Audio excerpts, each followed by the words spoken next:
ચલો બાળકો વાર્તા કહું, દોડતા દોડતા આવો સૌ.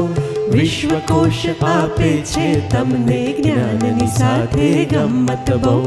ચલો બાળકો વાર્તા કહું, દોડતા દોડતા આવો સૌ. વિશ્વકોશ આપે છે તમને જ્ઞાનની સાથે ગમ્મત બહુ. બાળ કિશોર કેન્દ્રના સ્વપ્ન ધીરુબેન પટેલના સૌ. બાળ કિશોર કેન્દ્રના સ્વપ્ન ધીરુબેન પટેલના સૌ. ચલો બાળકો વાર્તા કહું, દોડતા દોડતા આવો સૌ. વિશ્વકોશ આપે છે તમને જ્ઞાનની સાથે ગમ્મત બહુ. ગુડ મોર્નિંગ બાળ મિત્રો, વાર્તા સાંભળવા તૈયાર? આજની વાર્તાનું નામ છે મહેનતી કીડી અને મોજીલું તમરું. એક મસ્ત મજાનું તમરું હતું. તમરાને આપણે અંગ્રેજીમાં શું કહીએ? ક્રિકેટ. આ તમરું આખો દિવસ નાચ્યા કરે, ગાયા કરે, કૂદ્યા કરે અને રમ્યા કરે. બસ એને આખો દિવસ મજા કરવામાં જ એનો ગાયા કરે, આખો દિવસ એમ જ કરે. હવે ત્યાં આગળ બાજુમાં એક કીડીઓનું દર પણ હતું. એ દરમાંની બધી કીડીઓ સવારથી સાંજ ખાવાનું શોધવાના કામમાં લાગેલી હોય. જેવું ખાવાનું એક કણ દેખાય ને એટલે કીડી એને ખેંચી ખેંચી ખેંચી ખેંચી અને પોતાના દરમાં મૂકી આવે, પાછી બહાર આવે, પાછી ખાવાનું શોધવાના કામમાં લાગી જાય. અને ક્યારેક ખાવાનો કણ મોટો હોય ને, જેનાથી એક કીડીથી ખેંચી ના શકાય એવું હોય ને, ત્યારે 5, 10, 15, 20, 25 કીડીઓ ભેગી થઈ જાય. ટીમવર્ક. અને એક દાણાને બધી કીડીઓ સાથે ખેંચી ખેંચી ધીરે ધીરે ખેંચી ખેંચી એમના દરમાં મૂકીને પછી જ એ લોકો હાશ પામે. પણ સવારથી સાંજ એ લોકો આખો દિવસ આ કામમાં જ એ લોકો ફર્યા કરે, આ કામ માટે જ એ લોકો લાગેલા રહે. હવે તમરું રોજ આ બધું જોયા કરે. એને થાય કે આ લોકો કરે છે શું? પછી તો એક દિવસ તો એનાથી રહેવાયું જ નહીં.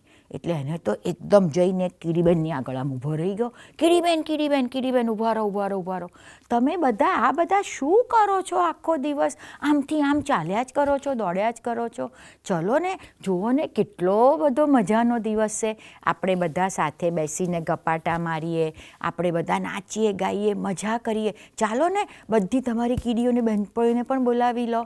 એટલે કીડીબેન કહે, અરે જા જા, તું તારે નાચ અને ગા. જોતો નથી, મારી પાસે તો સમય જ નથી. આ થોડાક દિવસોમાં ચોમાસું આવીને ઊભું રહેશે. અમે બધી કીડીઓ વરસાદ માટે ખાવાનું ભેગું કરીએ છીએ. હું તો કહું છું કે તું બી ખાવાનું ભેગું કરવા માંડ, નહીં તો તારે ભૂખે મરવાનો વારો આવશે. એમ કરીને કીડીબેન તો કે હું તો આ ચાલી, એમ કહીને પાછા પોતાની કામે લાગી ગયા. હવે તમરાને થયું કે ઓહો, કીડીબેન કહે છે વરસાદ તો આવશે, પણ હજી તો ક્યારે આવશે કોને ખબર? એના માટે અત્યારથી કંઈ મજા છોડી દેવાની? ના ભાઈ ના. એમ કરી અને તો પાછી પોતાની એ જ પહેલાંની મસ્તીમાં નાચતું ગાતું કૂદવા લાગ્યું. થોડા દિવસ થયા, મહિનો થયો અને વરસાદ પડવાનું શરૂ થયું.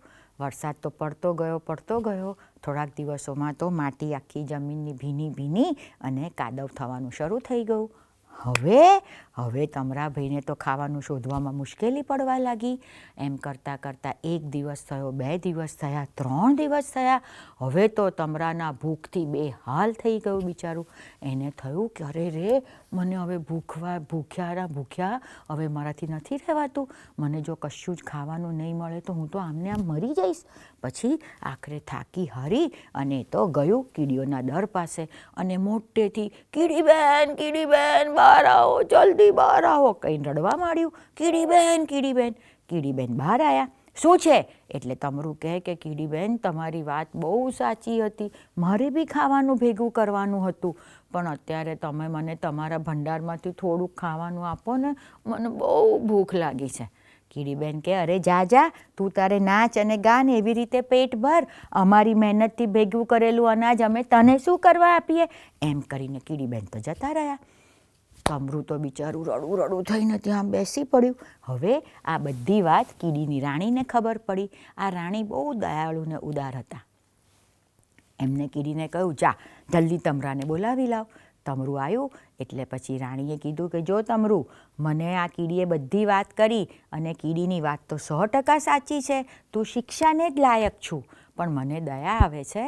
હું તને ખાવાનું તો આપું, પણ એક શરતે. તમરાને તો એટલી ભૂખ લાગી હતી અને બીજી બાજુ પોતાની ભૂલ પણ સમજાઈ ગઈ હતી. તરત એને હા પાડી દીધી.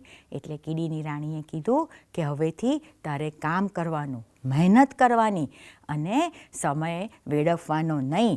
તમરું તરત હા પાડી. કીડીની રાણીએ એને પેટ ભરાય એટલું ખાવાનું આપ્યું. તમરાભાઈએ ખાવાનું ખાઈ અને કીડીની રાણીનો અને કીડીબેનનો બહુ આભાર માનીને કીધું કે મને મારી ભૂલ સમજાઈ ગઈ છે કીડીબેન.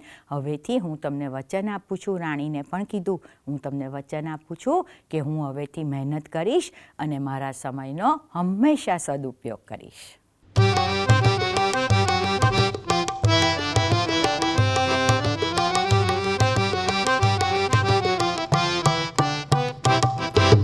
એક સવારે દફતર જોતા મુન્નીને એમ થાય, એક સવારે દફતર જોતા મુન્નીને એમ થાય, સાવ અકારણ સાવ અચાનક આજ રજા મળી જાય, સાવ અચાનક સાવ અકારણ આજ રજા મળી જાય, આજ સ્કૂલ નથી જાવું મમ્મી એમ કેમ કહેવાય, આજ સ્કૂલ નથી જાવું મમ્મી એમ કેમ કહેવાય, પપ્પા મોટી આંખો કાઢે મમ્મી ધીબી ખાય, પપ્પા મોટી આંખો કાઢે મમ્મી ધીબી ખાય, પેટ દુખે કે ઉલટી આવે કોનાથી એ મનાય, પેટ દુખે કે ઉલટી આવે કોનાથી એ મનાય, કારણ કોઈ સોલિડ નીકળે સૌએ માની જાય,